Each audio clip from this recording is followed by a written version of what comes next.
बोलो विष्णु भगवान की जय। आज हम अजा एकादशी महात्म्य सुनेंगे। कुंती पुत्र युधिष्ठिर बोले कि हे जनार्दन, अब आप मुझे भादों की कृष्ण पक्ष की एकादशी के बारे में बतलाइए। उस एकादशी का नाम तथा विधि क्या है, सो विस्तार पूर्वक कहिए। श्री कृष्ण भगवान बोले कि हे राजश्री, भादों की कृष्ण पक्ष की एकादशी को अजा एकादशी कहते हैं।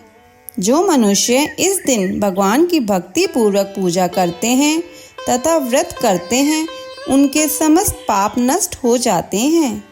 इस लोक और परलोक में सहाय करने वाले इस एकादशी व्रत के समान विश्व में दूसरी एकादशी नहीं है।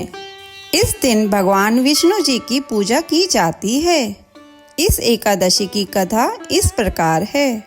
प्राचीन काल में एक चक्रवर्ती राजा हरिश्चंद्र राज्य करता था। वह अत्यंत वीर, प्रतापी तथा सत्यवादी था। उसने किसी अज्ञात कर्म तथा प्रतिज्ञा से राज्य को त्याग दिया और अपनी स्त्री तथा पुत्र को बेच डाला। वह स्वयं एक चंडाल का सेवक बन गया। उसने इस चंडाल के यहाँ कफन लेने का काम किया, परंतु उसने इस आपत्ति के काम में सत्य को न छोड़ा। जब इस प्रकार रहते हुए उनको बहुत वर्ष हो गए, तो उसे अपने इस नीच कर्म पर बड़ा दुख हुआ और इससे मुक्त होने का उपाय सोचने लगा। वह उस जगह सदैव इसी चिंता में लगा रहता कि मैं क्या करूं। एक समय जब वह चिंता कर रहा था, तब गौतम ऋषि वहां पर आए।